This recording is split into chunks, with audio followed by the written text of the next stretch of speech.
Благодаря. Не съм държал микрофон, почти никога. Реших да започна с един виц. Не знам дали все още е уместно или малко по-късно, но така ще ги редуваме сериозните части с хумора.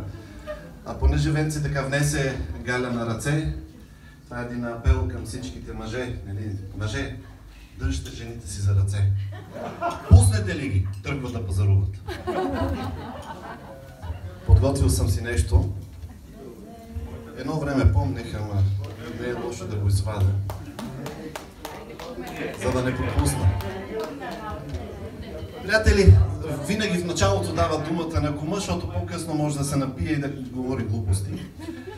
Затова и аз сега, ще кажа няколко думи. Първо да ви поздравя всички, защото всички днес празнуваме. Това са ни скъпи и любими хора на всички нас тук. Предполагам, щом сме тук, значи те са ни много близки. Да поздравя родителите за този велик празник. Прекрасни деца имате. Прекрасни деца имат и ние ги обичаме също. Не колкото вас, но ще се стараем с годините да ги обичаме поне на една част от вашата любов. Венци и Галя, какво да ви кажа? Обичаме ви. Обичаме ви, но така, подготвил съм си все пак нещо да кажа и на вас. Венци, всеки един мъж, не знаеш, в живота той е като воин, като рицар. Пътува и търси принцесата на своя живот. Бори се за нея.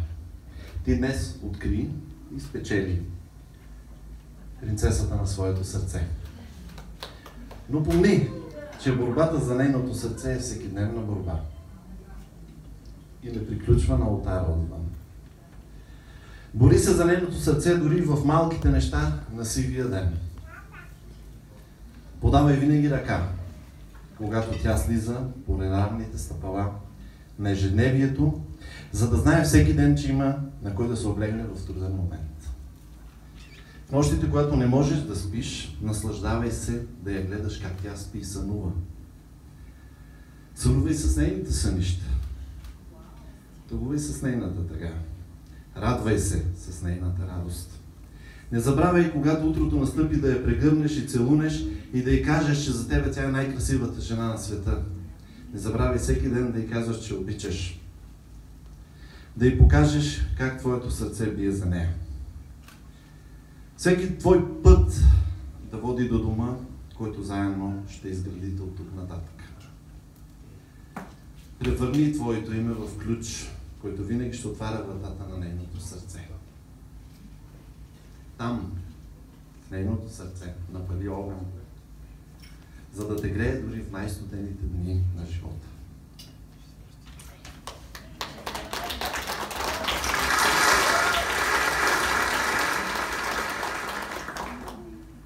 Галя, не се опитвай да направиш Венци по собствен образ и подобие. Приеми го така, както го прие в този ден днешен, когато му каза да. Не забравяй никога, че образ носи той. Докосни рамото му в неговия труд, за да знае винаги, че трудът му е оценен. Не спестявай похвалите си към него, когато свърши една или друга работа.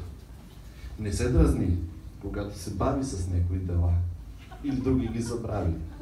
Все пак той е мъж. Няма нужда да го подсещаш на всеки 6 месеца. Все пак той е само мъж. Стисни ръката му и върви с него. Превърни се в неговите криле и му помагай да се издигне във висини, до които сам не може да стигне. Бъди нежната песен в неговото сърце. Бъди негова подкрепа, насърчение, спокойствие, радост. Нощ. Да. Планувайте заедно утрешния ден. Няма нищо по-прекрасно от това. Да имаш човек до себе си, с който да плануваш бъдещето. Да надникнеш зад завесата на идващото и да подготвиш сърцето за това. Изграждайте мостове всеки ден. Мостове на споделяне, на компромис, на разговор. След това се срещайте на тях всеки ден да споделяте един на друг онова, което ви радва, което ви тревожи, което ви притеснява, което ви вълнува или пък ви тежи. Това ще изгражда все по-здрава арка на вашия мост, който нито една река в своята стихия няма да може да разруши. Когато това се случи във вашия живот и бурята ви въртлети, този мост на вашето взаимно доверие ще бъде вашето убежище. Подслонете се там и когато бурята отихне, качете се на най-високата му част. За да видите прекрасната дъга.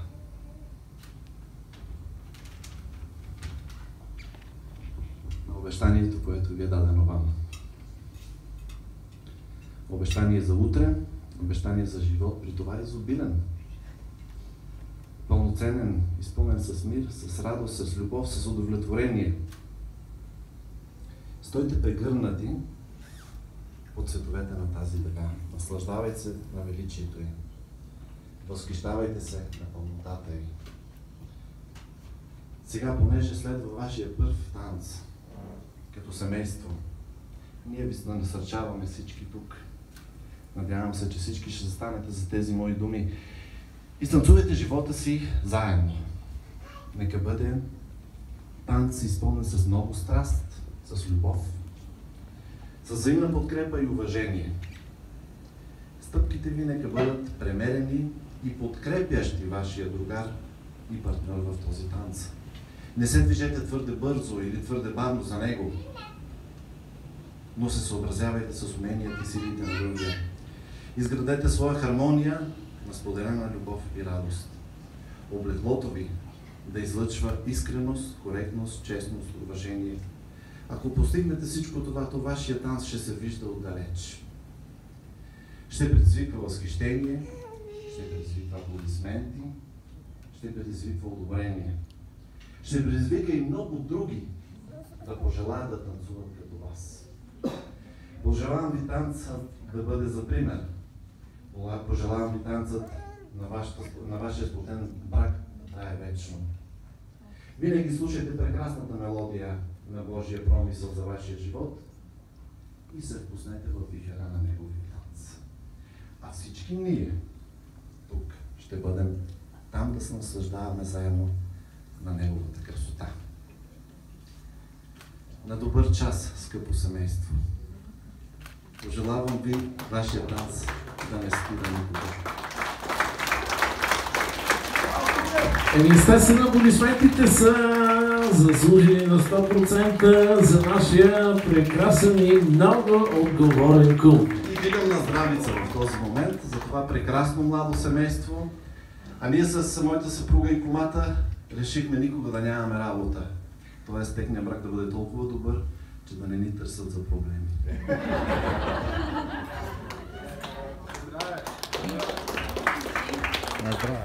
Горчиво! Знаем, че когато кум каже на здраве, всички пият до дъно, така че на здраве от името на кума. И както ви обещах, скъпи гости, сега